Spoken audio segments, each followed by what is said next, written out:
അജ്ഞാനതിമിരാന്ധസ്യ ജ്ഞാനാഞ്ജനശലാകയാ ചക്ഷുരുന്മീലിതം യേന തസ്മൈ ശ്രീഗുരവേ നമഃ. ശ്രീചൈതന്യമനോഭീഷ്ടം സ്ഥാപിതം യേന ഭൂതലേ സ്വയം രൂപ കദാ മഹ്യം ദദാതി സ്വപദാന്തികം.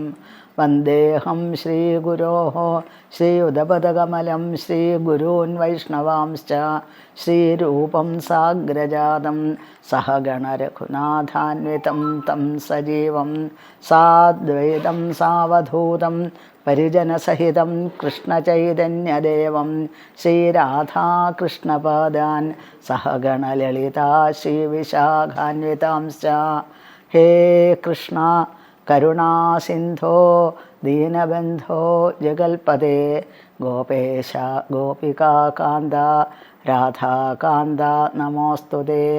തപ്തകാഞ്ചന ഗൗരാംഗീം രാധേ വൃന്ദാവനേശ്വരി വൃഷഭാനുസുതേ ദേവി പ്രണമാമി ഹരിപ്രിയേ.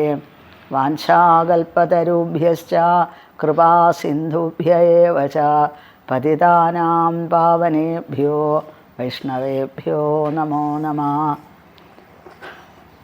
ജന്മാദ്യസ്യ യതോന്വയാദ് ഇതരതശ്ചാർത്ഥേഷു അഭിജ്ഞസ്വരാൽ തേനേ ബ്രഹ്മഹൃദായ ആദികവയേ മുഹ്യന്തി യൽ സൂരയാ. തേജോ വാര്യമൃദാം യഥാ വിനിമയോ യത്ര ത്രിസർഗോ മൃഷാ ധാംനാ സ്വേന സദാ നിരസ്തകുഹകം സത്യം പരം ധീമഹി. യസ്വാനുഭാവമഖിലശ്രുതിസാരമേകം അധ്യാത്മദീപമതിതിതീർഷതാം തമോന്ധം സംസാരിണാം കരുണയാഃ പുരാണഗുഹ്യം തം വ്യാസസൂനുമുപയാമി ഗുരും മുനീനാം. നാരായണം നമസ്കൃത്യ നരം ചൈവ നരോത്തമം ദേവീം സരസ്വതീം വ്യാസം തതോ ജയമുദീരയേൽ. പീതാംബരം കരവിരാജിതശംഖചക്രകൗമോദകീ സരസിജം കരുണാസമുദ്രം രാധാസഹായം അതിസുന്ദരമന്ദഹാസം പാതാലയേശമനിശം ഹൃദി ഭാവയാമി. ഓം നമോ ഭഗവതേ വാസുദേവായ. ശ്രീമദ് ഭാഗവതം പ്രഥമസ്കന്ധത്തിലെ 7-ാമത്തെ അധ്യായത്തിൽ 28-ാമത്തെ ശ്ലോകം മുതൽക്കാണ് നമ്മളിവിടെ ഇന്ന് പഠിക്കാനായിട്ട് പാരായണം ചെയ്യാനായിട്ട് പോകുന്നത്. ഹരേ കൃഷ്ണ. ശ്ലോകം നമ്പർ 28. യഹ്യസ്യാന്യതമം കിഞ്ചിൽ അസ്ത്രം പ്രത്യവകർഷണം യഹ്യസ്ത്രതേജ ഉന്നദ്ധം അസ്ത്രജ്ഞോ ഹ്യസ്ത്രതേജസാ. ന ഹി അസ്യ അന്യതമം കിഞ്ചിൽ അസ്ത്രം പ്രതി അവകർഷണം ജഹി അസ്ത്രതേജ ഉന്നദ്ധം അസ്ത്രജ്ഞഃ ഹി അസ്ത്രതേജസ. ഇപ്പോൾ അശ്വത്ഥാമാവ് അർജുനൻ്റെ നേരെ ബ്രഹ്മാസ്ത്രം തൊടുത്തു വിട്ടു. കാരണം അശ്വത്ഥാമാവിന് രക്ഷപ്പെടണമെന്ന് ആഗ്രഹമുണ്ട്. കാരണം മരണത്തെ മുന്നിൽ കാണുന്ന അശ്വത്ഥാമാവ്. ആ സമയത്താണ് ബ്രഹ്മാസ്ത്രത്തിനെ പ്രയോഗിച്ചത്. പക്ഷേ അശ്വത്ഥാമാവിന് ഒരബദ്ധം പറ്റിപ്പോയി. കാരണം ഒരസ്ത്രം പ്രയോഗിച്ചു കഴിഞ്ഞാൽ അതിനെ തിരിച്ചെടുക്കാൻ കഴിയണം. അതിനും കൂടി സാധിക്കുമെങ്കിൽ മാത്രമേ അസ്ത്രം പ്രയോഗിക്കാൻ പാടുള്ളൂ. പക്ഷേ അശ്വത്ഥാമാവ് അസ്ത്രം പ്രയോഗിക്കുക എന്നല്ലാതെ അതിനെ ഉപസംഹരിക്കാൻ അറിയില്ല. ഉപസംഹരിക്കാൻ അറിയാത്ത ഒരു അസ്ത്രം പ്രയോഗിച്ചു കഴിഞ്ഞാൽ അത് ധർമ്മത്തിന് വിരുദ്ധമാണ്. അപ്പോൾ അശ്വത്ഥാമാവ് തെറ്റ് ചെയ്തു. യുദ്ധത്തിൽ ആ ധർമ്മത്തിന് വിരുദ്ധമായി പ്രവർത്തിച്ച അശ്വത്ഥാമാവ് എന്നാണ്. അപ്പോൾ അശ്വത്ഥാമാവിനെ ശിക്ഷിക്കരുത് ഭഗവാൻ ആ സമയത്ത് തന്നെ ഉറപ്പിച്ചിട്ടുണ്ട് എന്നാണ് പറയുന്നത്. അപ്പോൾ അർജുനൻ ഈ ബ്രഹ്മാസ്ത്രത്തിനെ കണ്ട സമയത്ത് അർജുനൻ ഭഗവാനെ ശരണം പ്രാപിച്ചു. ഭഗവാനോട് പറഞ്ഞു, അപ്പോൾ എന്തെങ്കിലും ഒരു ദുഃഖം നമ്മൾക്ക് വന്നാൽ നമ്മൾ പലരോടും ചോദിക്കും, അതിന് പരിഹാരം എന്താ ഓരോരുത്തരോടും ചോദിക്കും. പക്ഷേ ആര് വിചാരിച്ചാലും നമ്മുടെ ദുഃഖത്തിന് പരിഹാരം കാണിച്ചു തരാൻ പറ്റില്ല. ഗുരുവായൂരപ്പനല്ലാതെ മറ്റൊരാൾക്കും നമ്മളെ ദുഃഖത്തിൽ നിന്ന് രക്ഷിക്കാൻ സാധിക്കില്ല എന്നാണ്. ഇവിടെ ഭഗവാൻ അർജുനൻ എന്ത് ചെയ്തു? അർജുനൻ സ്വന്തം സ്വയം പ്രതിരോധിക്കാൻ ശ്രമിക്കുന്നതിന് പകരം ഭഗവാനെ ശരണം പ്രാപിച്ചു. ഭഗവാനോട് പറയണു, എന്തോ ഒരു പരമദാരുണം, എന്തോ ഒരു തേജസ്സിൻ്റെ നേരെ വരണു, ഇതെന്താണെന്ന് എനിക്ക് മനസ്സിലാവണില്ല. ഭഗവാനെ സ്തുതിക്കുന്നു. അപ്പോൾ നമ്മൾക്ക് എന്തെങ്കിലും ആപത്ത് വന്നാൽ ആദ്യം ഭഗവാനെ സ്തുതിച്ച് ഭഗവാനെ പ്രീതിപ്പെടുത്തി നമ്മളുടെ ആഗ്രഹം ഭഗവാനോട് അറിയിക്കുകയാണ് വേണ്ടത്. ഇവിടെ കാണിക്കുന്നു. അപ്പോൾ സൂക്ഷ്മമായിട്ടുള്ള ബുദ്ധി നമ്മൾ ഉപയോഗിച്ചിട്ട് പ്രവർത്തിച്ചാൽ, അർജുനനെ പോലെയൊക്കെ പ്രവർത്തിച്ചാൽ നമുക്ക് രക്ഷ കിട്ടും എന്നാണ് ഇതിൽ നിന്നും മനസ്സിലാക്കാൻ സാധിക്കുന്നത്. ഭഗവാൻ പറയുന്നു, വളരെ പെട്ടെന്ന് ഭഗവാൻ മറുപടി പറഞ്ഞു, അർജുന, ഈ അശ്വത്ഥാമാവിന് അസ്ത്രത്തിന് ഉപസംഹരിക്കാൻ അറിയില്ല. അപ്പോൾ അതിന് ഇപ്പോൾ ചെയ്യേണ്ടതായിട്ടുള്ളത് ഒരു ബ്രഹ്മാസ്ത്രം അർജുനൻ പ്രയോഗിക്കുക. അശ്വത്ഥാമാവിൻ്റെ നേരെ. ഇതല്ലാതെ മറ്റൊരു വഴിയില്ല എന്ന് പറയുകയാണ് ഭഗവാൻ. അപ്പോൾ ഇതിനെ പരിഹാരമായിട്ട് മറ്റൊരു അസ്ത്രം പ്രയോഗിക്കുക, അത് മാത്രമേ നിവൃത്തിയുള്ളൂ എന്ന് പറയുകയാണ്. ഇപ്പോൾ ഇത് അറ്റോമിക് ആറ്റം ബോംബ്, അതേപോലെ അണുബോംബ്, അതിനൊന്നും ഒരിക്കലും അതിനെ പ്രതിരോധിക്കാൻ ആർക്കും സാധിക്കില്ല. അത് ബോംബിട്ട് കഴിഞ്ഞ് അവിടെ നശിക്കുക എന്നല്ലാതെ വേറെ ഒന്നും അവിടെ ചെയ്യാൻ ആർക്കും സാധിക്കില്ല. അതിനേക്കാൾ എത്രയോ 1000 മടങ്ങ് ശക്തിയാണ് ഈ ബ്രഹ്മാസ്ത്രത്തിന് എന്നാണ്. ഇതിൽ 3 ലോകങ്ങളിൽ നശിപ്പിക്കാനുള്ള ശക്തി ബ്രഹ്മാസ്ത്രത്തിനുണ്ട്. പക്ഷേ എന്താ പ്രത്യേകത ഉണ്ടെങ്കിൽ അത് ആരെയാണോ ടാർഗറ്റ് ചെയ്തത് അവരിൽ മാത്രം പ്രയോഗിക്കാനും സാധിക്കും. രണ്ടും കൂടി തമ്മിലുള്ള വ്യത്യാസം അതാണ്. ഇത് ബ്രഹ്മാസ്ത്രം മുതലായിട്ടുള്ളതൊക്കെ മന്ത്രം കൊണ്ട് ശക്തിപ്പെടുത്തുന്നതാണ് ആയുധങ്ങൾ. മറ്റേത് ഇതായിട്ടുള്ള ആധുനിക ശാസ്ത്രം ഉപയോഗിച്ചുകൊണ്ട് നമ്മൾ കണ്ടുപിടിക്കുന്നു ഇതൊക്കെ ആറ്റം ബോംബ്, അണുബോംബൊക്കെ സർവനാശകരാണത്. അതിനേക്കാളും നാശമാണ്. പക്ഷേ അത് അത്രയും ഉദ്ദേശിച്ച ആൾക്ക് മാത്രം പ്രയോഗിക്കാനുള്ള ആ കഴിവും ആ പ്രത്യേകതയും ഈ അസ്ത്രങ്ങൾക്കുണ്ട്, ബ്രഹ്മാസ്ത്രത്തിനൊക്കെ ഉണ്ട് എന്നാണ്. അപ്പോൾ ദ്രോണാചാര്യൻ്റെ പുത്രനായിട്ട് അശ്വത്ഥാമാവിന് അത് ഉപയോഗിക്കുക എന്നല്ലാതെ തിരിച്ചെടുക്കാൻ അറിയില്ല എന്നാണ്. അപ്പോൾ ഭഗവാൻ ഇവിടെ സൂതൻ പറയുന്നു, ശ്രുത്വാ ഭഗവതാ പ്രോക്തം ഫാൽഗുന പരവീരഃ സ്പൃഷ്ട്വാപസ്ഥം പരിക്രമ്യ ബ്രാഹ്മം ബ്രാഹ്മായ സന്തതേ. അതായത് ശ്രുത്വ ഭഗവതാ പ്രോക്തം ഫാൽഗുനഃ പരവീരഃ സ്പൃഷ്ട്വാ ആപഃ തം പരിക്രമ്യ ബ്രാഹ്മം ബ്രാഹ്മായ സന്തതേ. അതായത് ഇത് ഭഗവാന്റെ ആ വാക്ക് കേട്ട സമയത്ത്, പരവീരഃ എന്ന് പറഞ്ഞാൽ എന്താണ്? മറ്റുള്ളവരുടെ, അതായത് ശത്രുക്കളെ നശിപ്പിക്കാൻ വളരെയധികം സാമർഥ്യമുള്ള ആൾ എന്നാണ് ഇതിൻ്റെ അർത്ഥം. അപ്പോൾ അങ്ങനെയുള്ള അർജുനൻ, മഹാവില്ലാളി വീരനായിട്ടുള്ള അർജുനൻ ഭഗവാന്റെ ആ നിർദ്ദേശം കേട്ട് ജലം കൊണ്ട് ശുദ്ധി വരുത്തിയിട്ട് ആചമനമൊക്കെ ചെയ്ത് ശുദ്ധി വരുത്തിയതിന് ശേഷം ബ്രഹ്മാസ്ത്രം, തൻ്റെ വില്ലിൽ ബ്രഹ്മാസ്ത്രത്തിനെ തൊടുത്ത് നിന്നു എന്നാണ് പറയണത്. അങ്ങനെ തൊടുത്ത് വിട്ടു ഈ അസ്ത്രം. ഇപ്പോൾ 30ാമത്തെ ശ്ലോകമാണ് ഇനി. സംഹത്യാന്യോനമുഭയോ തേജസി ശരസംവൃതേ ആവൃത്യ രോദസി ഖംജ വവൃധാതേ അർക്കവന്യവൽ. സംഹത്യാന്യോനമുഭയോസ്തേജസി ശരസംവൃതേ ആവൃത്യ രോദസി ഖംജ വവൃധാതേ അർക്കവന്യവൽ. സംഹത്യ അന്യോന്യം ഉഭയോഃ തേജസി ശരസംവൃതേ ആവൃത്യ രോദസി ഖം ച വവൃധാതേ അർക്കവന്ഹിവത്. അതായത് ഈ 2 ബ്രഹ്മാസ്ത്രങ്ങളും ഒന്നിച്ച് ചേർന്ന് വരികയാണ്. അപ്പോൾ ഒന്നിച്ച് കൂട്ടിമുട്ടും എന്നുള്ളൊരവസ്ഥ വരികയാണ്. അപ്പോൾ ആ രണ്ടും കൂടി ഒന്നിച്ച് ചേർന്ന സമയത്ത് അതിഭയങ്കരമായിട്ടുള്ള ഒരു അഗ്നിയുടെ വലിയൊരു ഒരു പ്രളയം പോലെ ഒന്ന് അവസ്ഥ ഉണ്ടായി എന്നാണ്. ഏതുപോലെ എന്നുണ്ടെങ്കിൽ ആ പ്രളയത്തിൻ്റെ സമയത്ത് സൂര്യൻ്റെ അവസ്ഥ എന്താണ്, അതേപോലെ ഒരു അവസ്ഥ വന്നു ചേർന്നു എന്നാണ്. അപ്പോൾ സൂര്യനിൽ നിന്നും വരുന്ന ആ രശ്മികളെ കൊണ്ട് നമ്മളുടെ ഈ ഭൂമി മുഴുവൻ കത്തിച്ചാമ്പലായി പോകുന്നതാണ് പറയുന്നത്. അത്രയും പ്രളയകാലത്തുള്ള സൂര്യന് അത്രയും ആ രശ്മികൾക്ക് അത്രയും തീക്ഷ്ണമായ ശക്തിയുണ്ട്. അതുമാത്രമല്ല, പിന്നെ ഭൂമിയുടെ അടിയിൽ നിന്ന് അനന്തൻ്റെ മുഖത്തു നിന്നും തീക്ഷ്ണമായിട്ടുള്ള അഗ്നിജ്വാലകൾ വരും. രണ്ടും കൂടി ഒന്നിച്ചു ചേരുന്ന സമയത്ത് ഭൂമി ഒരു ഉണങ്ങിയ ചാണകക്കട്ടയെ പോലെയായിത്തീരുന്നാണ് പറയുന്നത്. പ്രളയത്തിൻ്റെ ഒരവസ്ഥ അങ്ങനെയാണ്. അപ്പോൾ അതേപോലെ ഒരവസ്ഥ ഇപ്പോൾ വന്നു ചേർന്നു.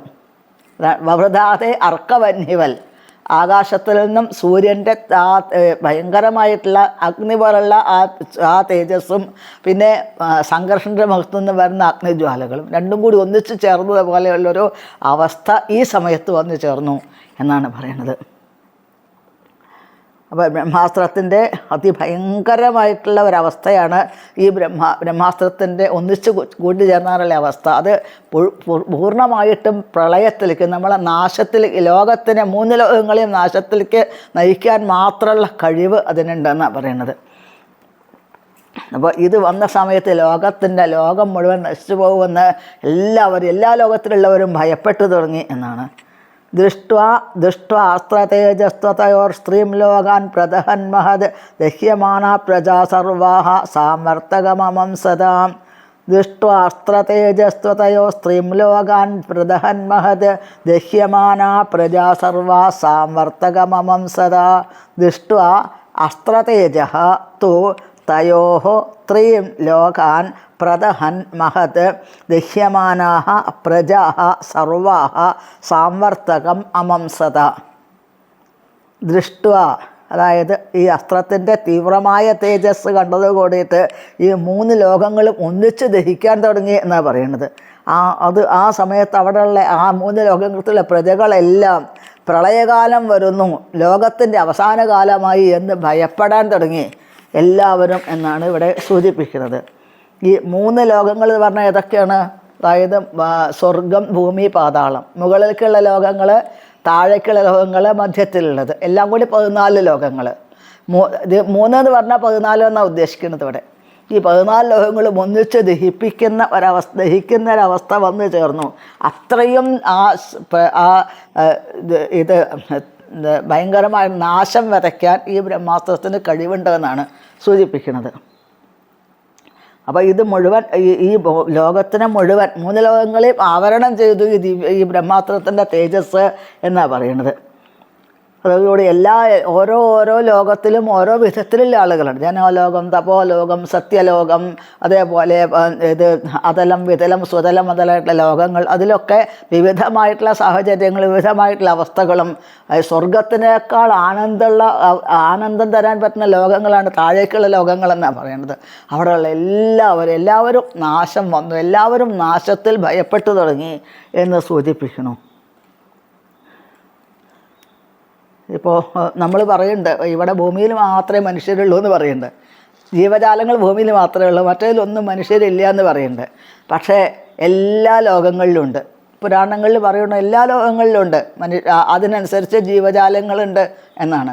പക്ഷേ സ്വർഗത്തിലൊക്കെ ഇതിനേക്കാൾ കൂടുതൽ ഇവിടെ സ്വർഗത്തിലുള്ളവരൊക്കെ നോക്കുമ്പോൾ നമ്മളെ ഈ ഭൂമിയിലുള്ളവരൊക്കെ നമുക്കിപ്പോൾ ഒരു പന്നിയെ കണ്ടാൽ എന്താ തോന്നുക? ഒരു കൊതുകിനെ കണ്ടാൽ തോന്നുന്നത് അയ്യേന്ന് തോന്നും പന്നിയെ കണ്ടാൽ. ഇതേപോലെയാണ് നമ്മളെ ഈ ഭൂമിയിലുള്ള സൗന്ദര്യവാന്മാരായിട്ടുള്ളവർ, മിസ് യൂണിവേഴ്സൊക്കെ ഉണ്ടല്ലോ, അതേമാതിരി അങ്ങനെയുള്ള വിശ്വസുന്ദരിമാരൊക്കെ ഉണ്ടല്ലോ, അങ്ങനെയുള്ളവരെ കണ്ടു കഴിഞ്ഞാൽ അയ്യേ ഇതിൽ മലത്തിൽ കിടക്കുന്ന പന്നിയെ എങ്ങനെയാണ് കാണുക? അതേപോലെ ഉപരിലോകങ്ങളിലവർ കാണുന്നത്. കാരണം ഇതിനേക്കാൾ എത്രയോ ഇരട്ടി സൗന്ദര്യവും ആ സൗകര്യങ്ങളുള്ളതാണ് മറ്റുള്ള ലോകങ്ങളിലുള്ളവരെല്ലാവരും എന്നാണ് പറയുന്നത്.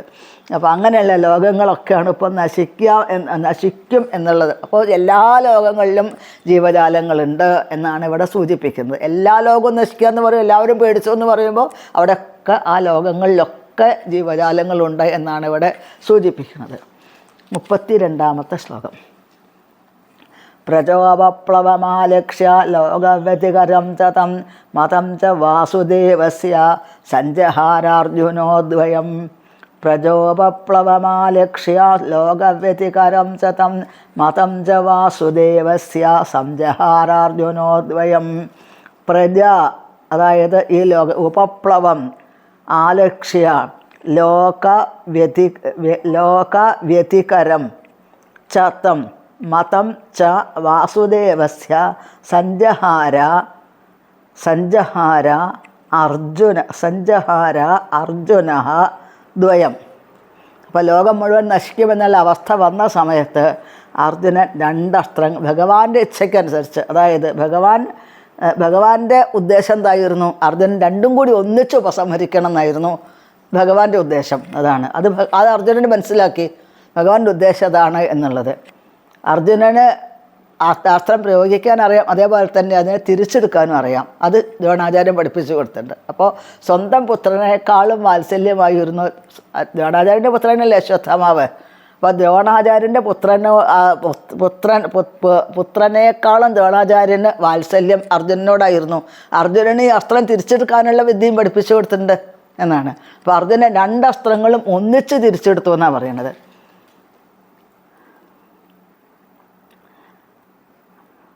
അപ്പോൾ ഇതെല്ലാം നമ്മൾ ഭൗതികമായിട്ടുള്ള ഈ ഒരു പ്രകൃതി മുഴുവൻ പ്രവർത്തിച്ചു കൊണ്ടിരിക്കുന്നത് ഭഗവാന്റെ നിയന്ത്രണത്തിനനുസരിച്ചിട്ടാണ് എന്നാണ് ഭഗവത്ഗീതയിൽ പറയേണ്ടത്. ഭഗവാന്റെ ഇച്ഛയ്ക്ക് അനുസരിച്ചിട്ടാണ് ലോകങ്ങളെല്ലാം ഭൗതിക ലോകം പ്രവർത്തിച്ചു കൊണ്ടിരിക്കുന്നത് എന്നുള്ളത്. അപ്പോൾ ഇത് അത് ആ പ്രകൃതിയുടെ നിയമങ്ങൾക്കനുസരിച്ചിട്ടാണ് ഭൗതിക ലോകം പ്രവർത്തിക്കുന്നത്. പ്രകൃതി ആര് നിയന്ത്രിക്കണു? ഭഗവാൻ തന്നെ, ശ്രീകൃഷ്ണ ഭഗവാൻ തന്നെ പ്രകൃതിയെ നിയന്ത്രിച്ചു കൊണ്ടിരിക്കുന്നു എന്നാണ്. ഭഗവാൻ പറയുന്നു, എൻ്റെ മയ അധ്യക്ഷേണ പ്രകൃതി സൂയതേ ചരാചരം ഏതോനാനേവ കൗന്ദേയ ജഗത് വിപരിവർത്തതെ എന്ന് ഭഗവാൻ ഭഗവതിയിൽ പറയുന്നുണ്ട്. മയ അധ്യക്ഷയുടെ പ്രകൃതിയും, എൻ്റെ അധ്യക്ഷതയിലാണ്, മേൽനോട്ടത്തിലാണ് ഈ പ്രകൃതിയിൽ മാറ്റങ്ങൾ സംഭവിച്ചു കൊണ്ടിരിക്കുന്നത്. പിന്നെ ഹേതുനാന കൗന്ദയ, ഈ മാറ്റങ്ങൾ സംഭവിച്ചു കൊണ്ടിരിക്കുക, സൃഷ്ടിക്കുന്നത് അതിൻ്റെ പ്രവർത്തനങ്ങൾക്കും പിന്നെ അതിൻ്റെ മാറ്റങ്ങൾക്കും കാരണമായിട്ടുള്ളത് ഞാൻ തന്നെയാണ് എന്ന് ഭഗവാൻ പറയുന്നുണ്ട്. അപ്പോൾ ഭഗവാന്റെ ഏജൻറ്റുമാരായിട്ടുള്ളവരെല്ലാവരും വളരെ പവർഫുള്ളായിട്ടുള്ളവരാണ്. പ്രകൃതി വളരെ പവർഫുള്ളാണ് പ്രകൃതി. എന്നിട്ട് ഭഗവാൻ ഇച്ഛയ്ക്കനുസരിച്ച് ആണ് ഈ പ്രകൃതി പ്രവർത്തിച്ചു കൊണ്ടിരിക്കുന്നത് എന്നാണ് സൂചിപ്പിക്കുന്നത്. 33-ാമത്തെ ശ്ലോകം. തത ആസാദ്യ തരസാ ദാരുണം ഗൗതമേ സ്വതം ബബന്ധാമർഷതാം രാക്ഷ പശും രശനയാ യഥാ. തത ആസാദ്യ തരസാ ദാരുണം ഗൗതമേ സുതം ബബന്ധാമർഷതാം രാക്ഷ പശും രശനയാ യഥാ. തതഃ ആസാദ്യ തരസാ ദാരുണം ഗൗതമേ സുതം ബബന്ധ അമർഷതാം രാക്ഷ പശും രശനയാ യഥാ. അതായത് അർജുനനോട് ഭയങ്കരമായിട്ട് ദേഷ്യം പിടിച്ചു അർജുനന് അശ്വത്ഥമാവിനോടെന്നാണ് പറയണത്. കാരണം ഇത്രയൊക്കെ ഈ പാഞ്ചാലിയുടെ 5 കുട്ടികളെ അവരെ കൊല ചെയ്തു, കൊലപ്പെടുത്തി, വാളുകൊണ്ട് വെട്ടി കൊലപ്പെടുത്തി. അവർ ഉറങ്ങിക്കിടക്കുന്ന കുട്ടികളാണ് പാഞ്ചാലിയുടെ. 5 പേരെയും വെട്ടി കൊലപ്പെടുത്തി. പിന്നെ ഈ ലോകത്തിനെ നശിപ്പിക്കാനായി ബ്രഹ്മാസ്ത്രം പ്രയോഗിച്ചു അർജുനൻ്റെ നേരെ പ്രയോഗിച്ചു നശിപ്പിക്കാനായിട്ട്. അപ്പം അർജുനന് ശരിക്കും ദേഷ്യം പിടിച്ചു എന്നാണ് പറയുന്നത്. അപ്പോൾ അർജുനൻ്റെ കണ്ണുകളിങ്ങനെ വല്ല ഉരുക്കിയിട്ടുള്ള സ്വർണം പോലെ ചുവന്ന് തുടുത്ത് അഗ്നി ഇങ്ങനെ പുറത്തേക്ക് വന്ന പോലെയായിരുന്നു അർജുനൻ്റെ കണ്ണുകളെന്നാണ് പറയുന്നത് ആ സമയത്ത്. തത ആസാദ്യ തരസാ ദാരുണം ഗൗതമേ സ്വതം എന്നിട്ട് ബബന്ധ അമർഷതാം രാക്ഷ, അങ്ങനെ കയറുകൊണ്ട് വരിഞ്ഞു കെട്ടി അശ്വത്ഥമാവിനെ. പശും രശനയായഥ, ഒരു പശുവിനെ എങ്ങനെയാണോ മൃഗത്തിന് എങ്ങനെയാണോ കെട്ടണത് അതേപോലെ. കാരണം മൃഗീയമായ കാര്യം അദ്ദേഹം ചെയ്തത്. അപ്പോൾ പിന്നെ അങ്ങനെ ഒരവസ്ഥ അദ്ദേഹത്തിന് വരുത്തണം, അതിന് വേണ്ടിയിട്ട് തന്നെയാണ് എന്നാണ്. അശ്വത്ഥമാവിൻ്റെ അമ്മയായിട്ടുള്ള കൃപീദേവി ഗൗതമ മഹർഷിയുടെ ഗോത്രത്തിൽ വന്ന ആളാണ്. അതുകൊണ്ടാണ് ഗൗതമീ സുതം എന്ന് അശ്വത്ഥമാവിനെ പറയുന്നത് എന്നാണ് ഇവിടെ ഈ അശ്വത്ഥമാവിനെ ഒരു മൃഗത്തിനെ കെട്ടും പോലെ കെട്ടി എന്നാണ് പറയുന്നത്. ശ്രീധരാചാര്യ സ്വാമികൾ പറയുന്നത് എന്തായെന്നുണ്ടെങ്കിൽ, ഒരു ബ്രാഹ്മണൻ ഒരു മൃഗത്തിനെ പോലെ പെരുമാറിയ മൃഗമായിട്ട് ആളെ കണക്കാക്കണമെന്ന്. ഏത് വിധത്തിലുള്ള ഉന്നതമായിട്ടുള്ള ഏത് പെട്ട ആളാണെങ്കിലും മൃഗത്തിനെ പോലെ പെരുമാറിയാൽ ധർമ്മത്തിനെ ധ്വംസിച്ചുകൊണ്ട് പ്രവർത്തിച്ചു കഴിഞ്ഞാൽ അതിനനുസരിച്ചിട്ടുള്ള ആ ഒരു അംഗീകാരം അവർക്ക് കൊടുക്കാൻ പാടുള്ളൂ എന്നാണ് പറയുന്നത്. അശ്വത്ഥമാവ് വാസ്തവത്തിൽ ദ്രോണാചാര്യൻ്റെ പുത്രനാണ്, കൃപീദേവിയുടെ പുത്രനാണ്. എന്നിട്ട് പോലും അശ്വത്ഥമാവന് ഇത്രയും ക്രൂരത ചെയ്യാൻ തോന്നി. അതുകൊണ്ട് അശ്വത്ഥമാവൻ്റെ സ്ഥാനം ഒരു മൃഗത്തിനേക്കാൾ താഴെയാണ് എന്നാണ് ഇവിടെ സൂചിപ്പിക്കുന്നത്. ശ്ലോകം നമ്പർ 34. ശിബിരായ നിനീഷന്തം രജ്വാ ബദ്ധ്വാരിപും ബലാൽ പ്രാഹാർജുനം പ്രകുപിതോ ഭഗവാൻ അംബുജേക്ഷണാം ശിബിരായ നിനീഷന്തം രജ്വാ ബദ്ധ്വാരിപും ബലാൽ പ്രാഹാർജുനം പ്രകുപിതോ ഭഗവാൻ അംബുജേക്ഷണാം. ശിബിരായ, അതായത് ആ ഇവിടെ കൂടാരത്തിലേക്ക്, എവിടെയാണോ യുദ്ധം നടക്കുന്നത് അവിടെ കൂടാരത്തിലേക്ക് അവിടെ അശ്വത്ഥാമ നിനീഷന്തം പിടിച്ചു വലിച്ചു കൊണ്ടുവരും. രജ്വാ ബദ്ധ്വാ രിപും ബലാൽ, അതായത് അശ്വത്ഥാമാവിനെ കയറുകൊണ്ട് കെട്ടിവരിഞ്ഞ് ആ കൂടാരത്തിലേക്ക്, യുദ്ധത്തിൻ്റെ കൂടാരത്തിലേക്ക് കെട്ടിവലിച്ച് കൊണ്ടുവരികയാണ്. പ്രാഹ അർജുനം, അതായത് പ്രകുപിത, ദേഷ്യപ്പെട്ടു നിൽക്കുന്ന അർജുനനോട് ഭഗവാൻ അംബുജേക്ഷണ, ഭഗവാൻ ഭഗവാന്റെ കണ്ണുകൾ അങ്ങനെ അംബുജേക്ഷണ എന്നാണ് പറയുന്നത്. ഭഗവാന്റെ കണ്ണുകൾ താമരപ്പൂവിൻ്റെ ഉള്ളിൽ എതളുപോലെ നീണ്ടിടംപെട്ട് മനോഹരമായ കണ്ണുകളാണ്. അർജുനനാണെങ്കിൽ ഭയങ്കരമായ ദേഷ്യത്തിലാണ് നിൽക്കുന്നത്, ഭഗവാനാണെങ്കിലോ ശാന്തമായ ഭാവത്തിലാണ് നിൽക്കുന്നത്. താമര കണ്ണെന്നൊക്കെ പറയുമ്പോൾ നല്ല ശാന്തമായ ഭാവത്തിലാണ് ഭഗവാൻ നിൽക്കുക. ഏത് സാഹചര്യത്തിലും ഭഗവാന് അങ്ങനെ ഒരു ദേഷ്യം പ്രകടിപ്പിക്കുന്ന സ്വഭാവം തന്നെ ഇല്ല എന്നാണ്. സംയമനം പാലിച്ചുകൊണ്ട് നിൽക്കും എന്നാണ്.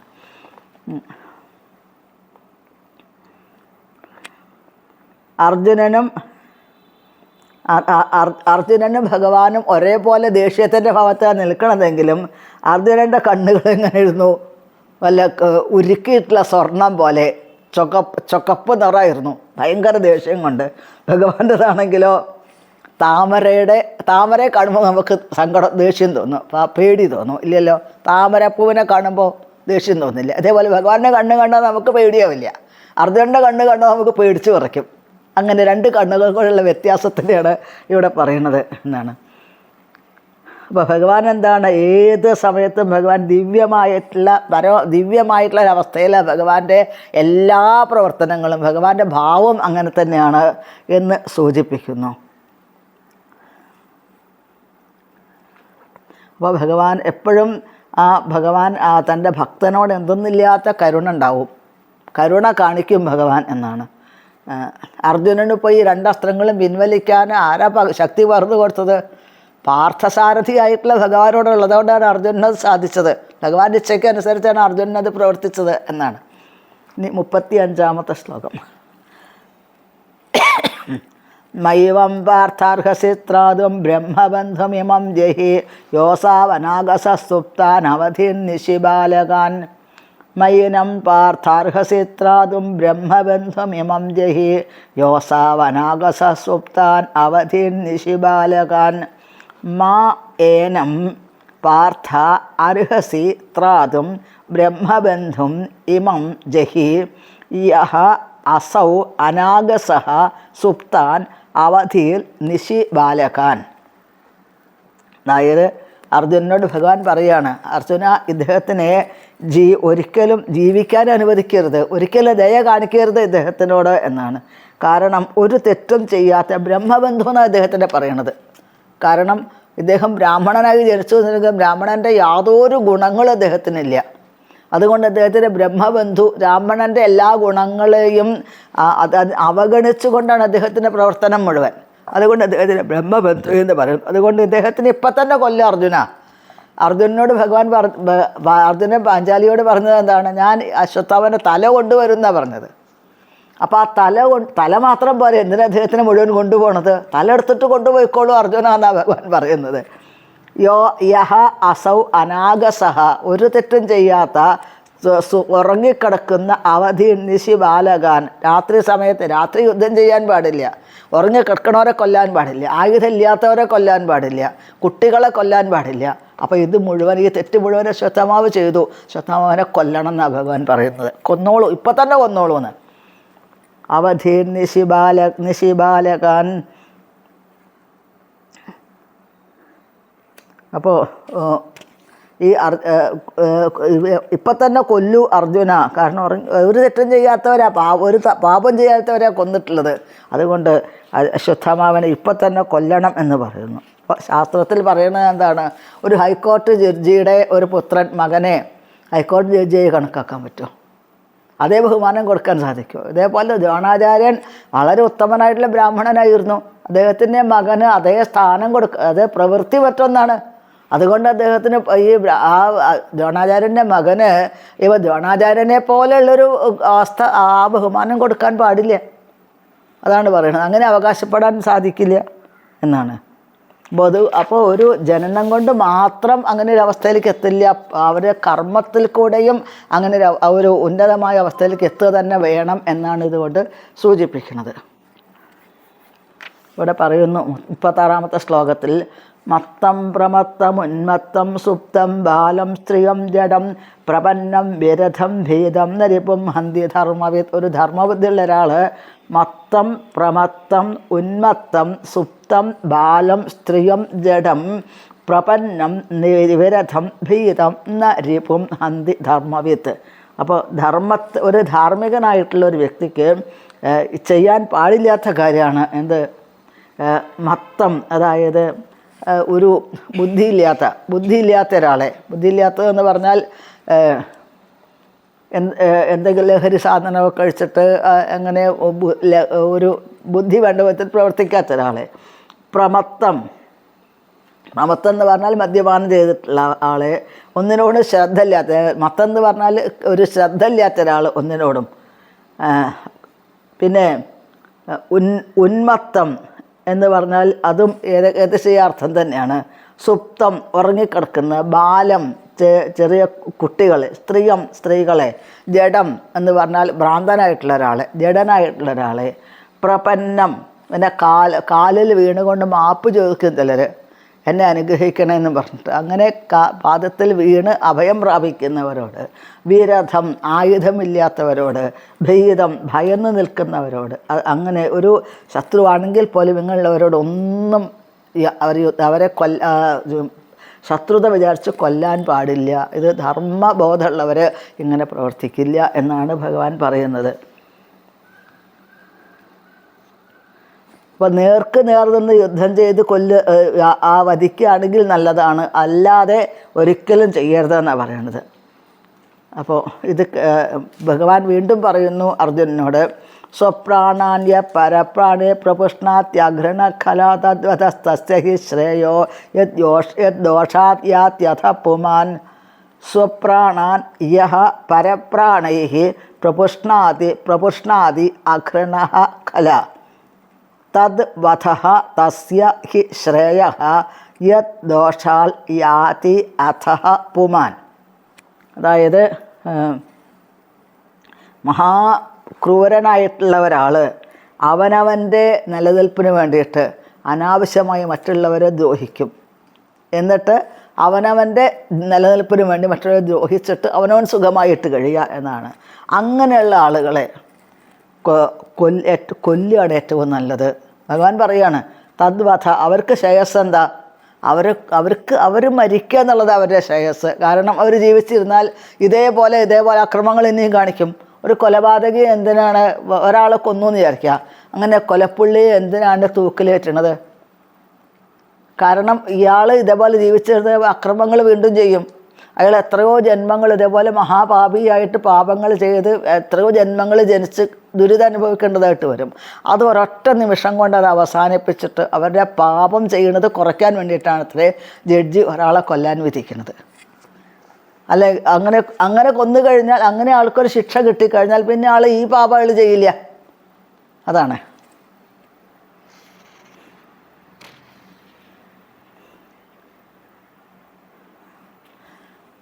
സ്വപ്രാണാൻ യ പരപ്രാണൈഃ പ്രപുഷ്ണാത്യഘൃണഖല തദ്വധസ്തസ്യ ഹി ശ്രേയോ യദ്ദോഷാത് യാത്യഥ പുമാൻ. ഇത് മറ്റുള്ളവരെ അങ്ങനെ ഒരിക്കലും മറ്റൊരു തരം താഴ്ത്തി കാണരുത് എന്നാണ് പറയുന്നത്. അപ്പോൾ ഇത് എന്തിനു വേണ്ടിയിട്ടാണ്? നമ്മൾ മറ്റുള്ളവരെ പരിശോധിക്കാനല്ല, നമ്മളെങ്ങനെയാണെന്നുള്ളത് സ്വയം പരിശോധിച്ച് നമ്മളുടെ മനസ്സിന് മാറ്റങ്ങൾ വരുത്താനാണ് ഇതേപോലെയുള്ള ഈ കഥകളൊക്കെ, ഈ ചിത്രങ്ങളൊക്കെ ഇവിടെ അവതരിപ്പിക്കുന്നത് എന്നാണ്. അപ്പോൾ നമ്മൾ ഉദ്ദേശിച്ചുകൊണ്ടാണ്, ഒരിക്കലും നമ്മൾ മറ്റുള്ളവരെ ദ്രോഹിച്ചുകൊണ്ട് അവനവനെ സുഖത്തിന് വേണ്ടി പ്രവർത്തിക്കരുത് എന്നുള്ളത് നമ്മളെ മനസ്സിലാക്കാൻ വേണ്ടിയിട്ട് എന്നാണ് ഇവിടെ സൂചിപ്പിക്കുന്നത്. എന്ന് ഭഗവാൻ പറയണു, പ്രതിശ്രുതം ച ഭവതാ പാഞ്ചാലേ ശൃണ്വതോ മമ ആഹരിഷേ ശിരസ്തസ്യസ്തയമാനിനി പുത്രഃ. പ്രതിശ്രുതം ച ഭവതാ പാഞ്ചാലേ ശൃണ്വതോ മമ ആഹരിഷേ ശിരസ്തസ്യസ്തയമാനിനി പുത്രഃ.